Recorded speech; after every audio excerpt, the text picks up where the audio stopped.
I never meant for it to happen. But the way she smiled at me that night, it didn't feel like a mistake. It felt like she had been waiting for someone to finally see her. I still remember the first evening I found myself alone with her. It wasn't planned, it never was. My friend had asked me to stop by, but when I arrived he wasn't there yet. Instead, it was his mother who opened the door. She smiled warmly, her expression carrying that graceful ease that only comes with time, as though nothing could truly unsettle her. "Come in," she said, stepping aside, her hand lightly brushing against my arm as I passed. It was such a small touch, almost absent-minded, but it stayed with me. The house felt alive with her presence. The faint scent of lavender drifted from somewhere, maybe a candle, maybe her perfume. Sunlight filtered through the curtains in soft amber streaks, making the living room glow in a way that felt both homely and quietly intimate. I set my jacket down, but before I could even move, she picked it up with a smile. "You boys never hang these up properly," she teased, shaking her head. There was no sharpness in her words, just playfulness. She offered me tea while we waited, and I followed her into the kitchen. The rhythm of her movements felt different from most people I knew, steady, unhurried, almost like she was pouring care into every small thing she did. The clink of porcelain, the gentle hiss of water, her voice filling the quiet space with casual questions about school, work, and life. But it wasn't the questions themselves that struck me, it was the way she listened. Her eyes, deep and attentive, didn't wander. She wasn't half distracted the way most people often were. When I spoke, she leaned in slightly, resting her hand on the counter, tilting her head as if my words mattered more than they should. There was a steadiness about her presence that disarmed me. She laughed at something I said, not a polite laugh, but the kind that made her cover her mouth with her hand for a second. The sound was warm, genuine, and it filled the quiet kitchen like sunlight. At one point, when she handed me the cup of tea, our fingers touched. The contact was brief, but her skin was warm against mine, and for a heartbeat longer than necessary, either of us pulled away.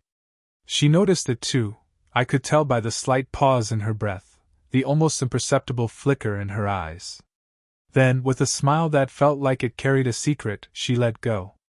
As we sat together in the living room, waiting for her son to arrive, the conversation drifted easily. Music, memories, things she loved when she was my age. Her voice softened when she spoke of those years, like she was brushing dust off old photographs in her mind.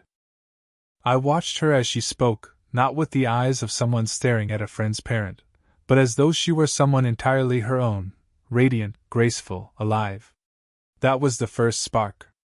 Nothing more than an evening filled with small touches, shared laughter, and an ease that shouldn't have been there, but was.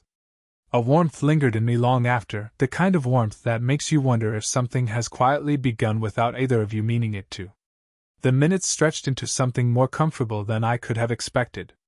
At first, it was just polite talk, the kind of small exchanges you have to pass the time until someone else arrives. But soon, the conversation began to unravel into something richer, more personal. She asked me about my studies, about the kind of music I listened to. I told her about the bands I'd discovered recently, how I liked lyrics that felt like journal entries, raw, unpolished. Her eyes lit up at that.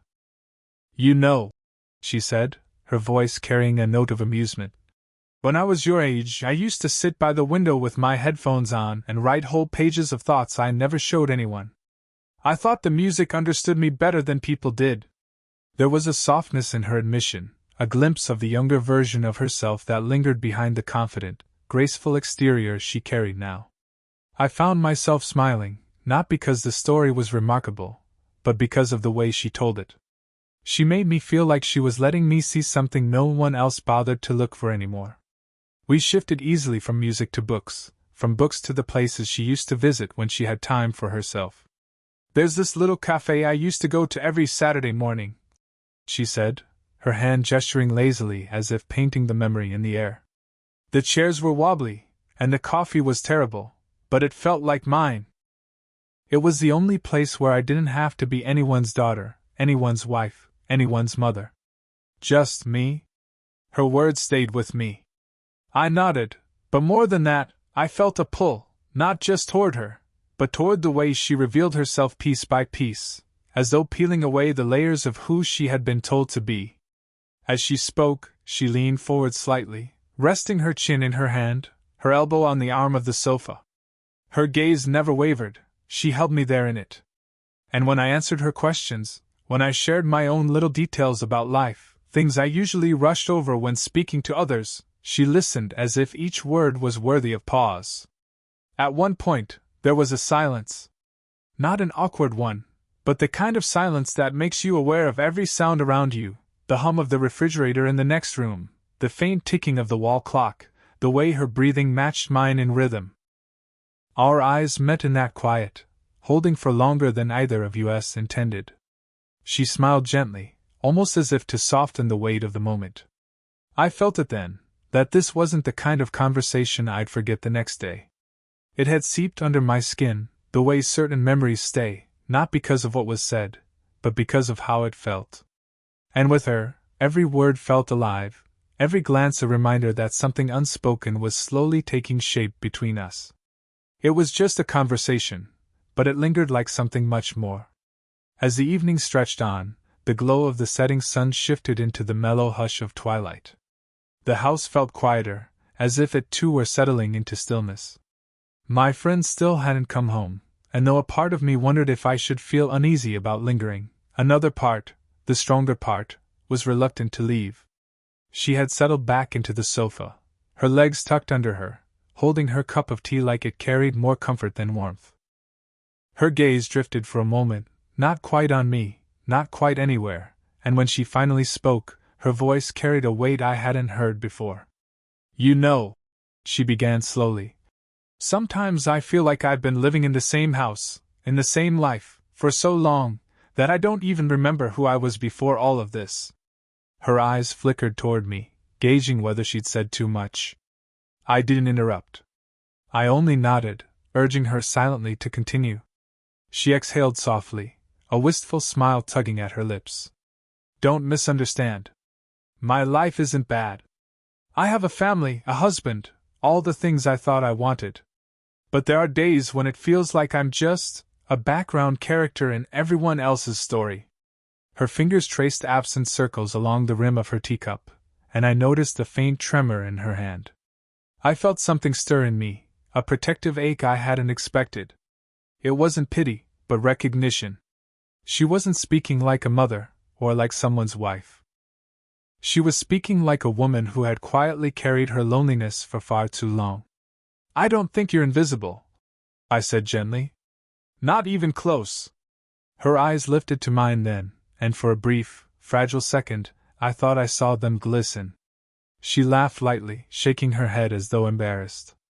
"You're too kind. But it's strange, isn't it? How someone half my age notices things my own husband hasn't in years." There was no bitterness in her tone, only quiet resignation, and that somehow made it cut deeper. When I reached to place my cup down on the table, my wrist brushed against hers. She didn't move away. Instead, her hand remained, resting near mine. Almost without thinking, her fingers shifted, the tips grazing lightly over my skin. It was such a small thing, but it felt charged, electric, like the whole room had paused around that fleeting touch. She seemed to realize it, too, because she pulled her hand back quickly, tucking it into her lap. Yet the warmth remained seared into me. The silence that followed wasn't empty, it was heavy, filled with all the words either of us dared say. I wanted to tell her she deserved more than to feel unseen. I wanted to tell her she wasn't just someone's wife, or someone's mother, she was a woman with light still in her, waiting to be noticed. But I held back, afraid of pushing against the invisible line that hung between us. Instead, I simply met her gaze and let her see it, that I did notice, that I did see her. And in that quiet, unguarded moment, I think she felt it.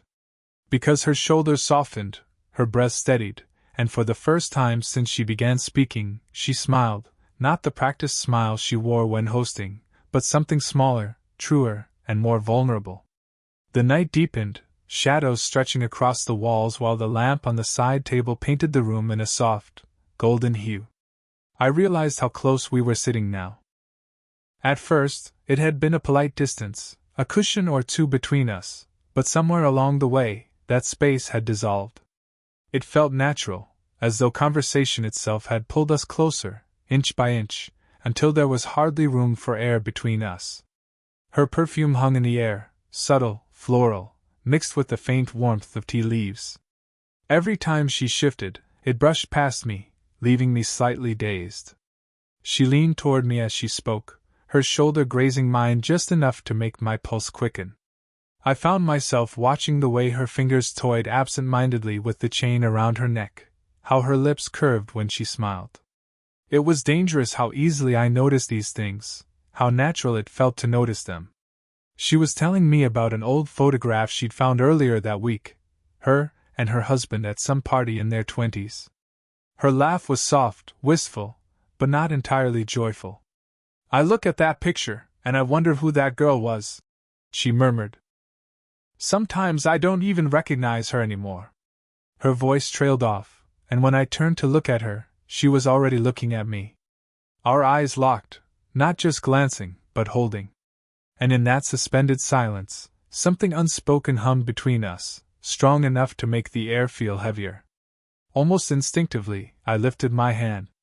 A strand of hair had slipped near her face, catching in the faint light. I brushed it back carefully, my fingertips grazing her temple. Her breath caught, not loud, but enough that I felt it ripple through me. For a moment I froze, wondering if I had crossed an invisible line. But she didn't pull away. Her lips parted slightly, as if she might say something, yet no words came. Instead, she smiled, small, quiet, and trembling at the edges.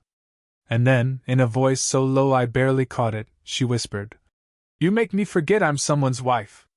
The words hung in the air like a secret too heavy to carry. I didn't know how to respond.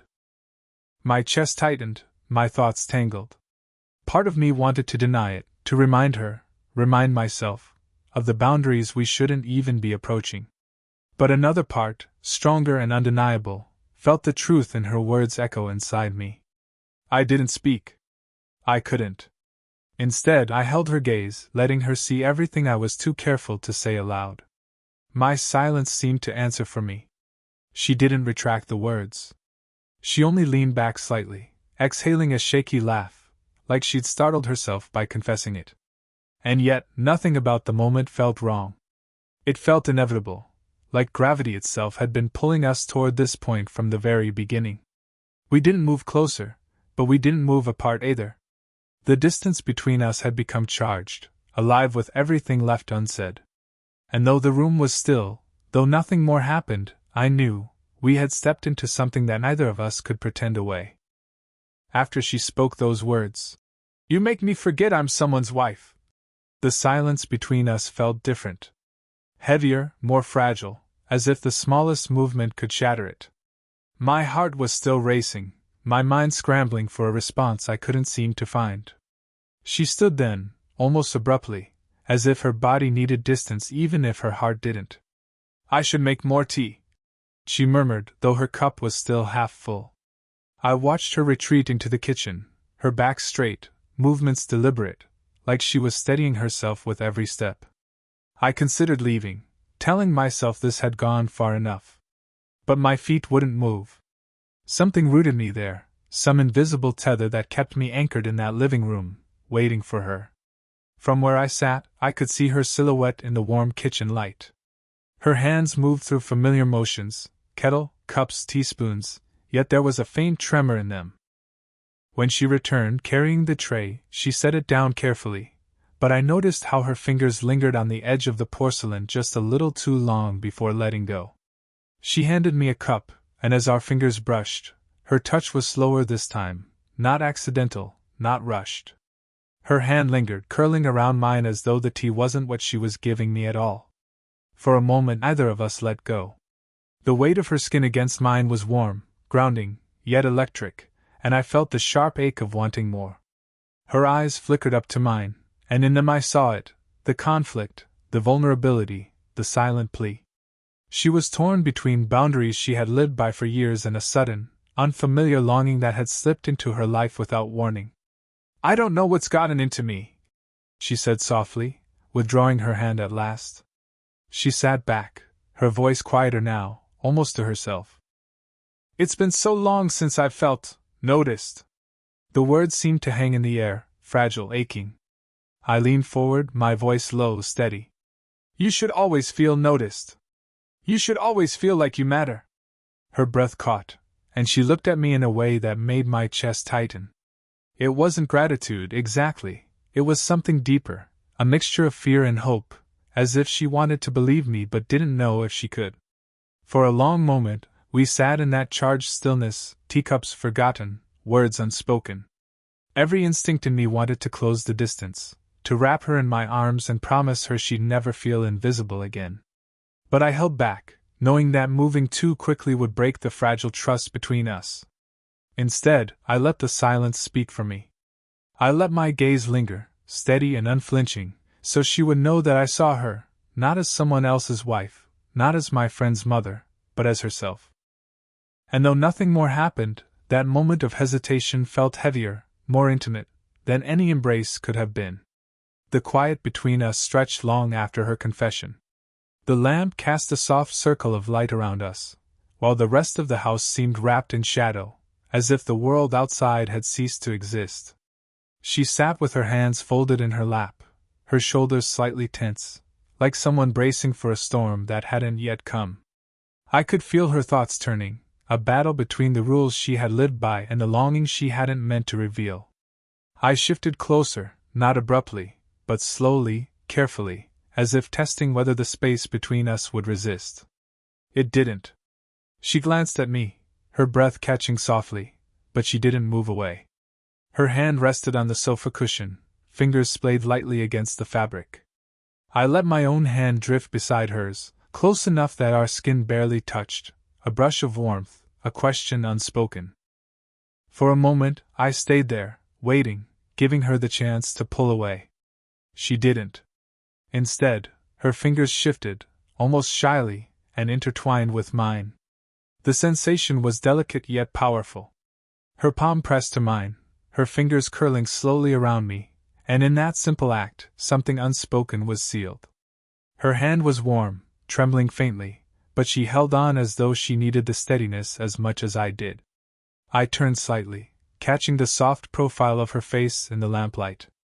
Her eyes closed for a breath, her lips parting with a quiet exhale, as though surrendering to the moment she had resisted for so long. Then she leaned forward, not in a rush, not in desperation, but gently, tentatively, until her forehead rested against my chest. The weight of her touch was feather-light, yet it sent a surge of emotion through me. I felt the faint rhythm of her breathing, steady but fragile, and beneath it, the quiet steadiness of her heartbeat against mine. I wrapped my arms around her slowly, carefully, as if holding something precious. My hand rested against her back, fingers tracing the fabric of her sweater in slow, grounding circles. She melted into the embrace, her body relaxing little by little, as though she had been carrying a weight she didn't even realize until now. Neither of us spoke. There were no words that could match the intimacy of that silence. The warmth of her against me, the scent of lavender in her hair, the quiet hush of the room around us, it all pressed into my memory, indelible and unshakable. At one point, she lifted her head just slightly, her cheek brushing against my chest before she looked up at me. Her eyes shimmered with something unspoken, gratitude, longing, maybe both. Her lips parted as though she wanted to speak, but instead she only smiled, small and trembling, her hand tightening in mine. And in that moment, I understood, this wasn't about crossing some forbidden line. It wasn't about rules or titles. It was about being seen, being held, being remembered as someone who still mattered. The embrace lingered, suspended in a silence so complete that even the ticking of the wall clock seemed distant. I could feel her breath against me, steady but uneven, as though she was gathering the courage to release what she felt but couldn't say. My arms tightened slightly around her, not to keep her there, but to let her know she could stay as long as she needed. Eventually, she eased back, slowly, carefully, as though afraid that moving too quickly might break the fragile trust between us. Her hand lingered against my chest before slipping down, resting in mine again. Her eyes lifted to mine, softer now, less guarded. There was no trace of regret in them, only something quieter, deeper. "I don't know what happens next," she whispered, almost as if speaking to herself. "But tonight, I remembered who I am. Not just someone's wife, or someone's mother. Just me." The words hung in the air, trembling with both relief and sadness. I squeezed her hand gently, grounding her in the moment. "That's who I see," I said softly. "That's who I've seen all along." Her lips curved into a smile then, faint but genuine, carrying gratitude more than anything else. It wasn't the playful smile she'd worn earlier in the evening, or the guarded one she offered when hiding her feelings. This smile was unmasked, honest, and it reached her eyes. She shifted closer again, just enough to brush her cheek against mine, a whisper of touch that carried more weight than any words. The warmth of her skin lingered as she pulled back, her hand lifting briefly to rest against my face. Her thumb traced a line of my cheekbone gently, tenderly, before falling away. "I needed this," she admitted, her voice almost breaking. "I needed to remember I could still feel this alive." I wanted to tell her everything I felt, the pull, the unspoken longing, the way this night would stay with me long after it ended. But something told me it was better left unspoken. Some things were meant to be carried quietly, treasured without being defined. So instead I nodded, my voice steady. "You'll never forget that now." Her eyes shimmered, and she gave a small laugh, the kind people give when they're trying to keep their emotions from spilling over. Then she stood, smoothing the fabric of her sweater, as though grounding herself back into her world. I followed her to the door. The night air outside was cool, carrying the faint scent of rain. She hesitated on the threshold, her hand resting lightly on the doorframe, her other hand brushing mine one last time. "Good night," she said softly, her voice threaded with something that felt like both an ending and a promise. I stepped out into the night, my heart heavy and full all at once. As I walked down the quiet street, I knew this wasn't just a memory. It was something more, a moment that would live inside me, shaping the way I saw her, and maybe even the way I saw myself. And though we parted with nothing more than a smile, a touch, and words unspoken, it was enough. Enough to know that for one night, we had both been truly seen.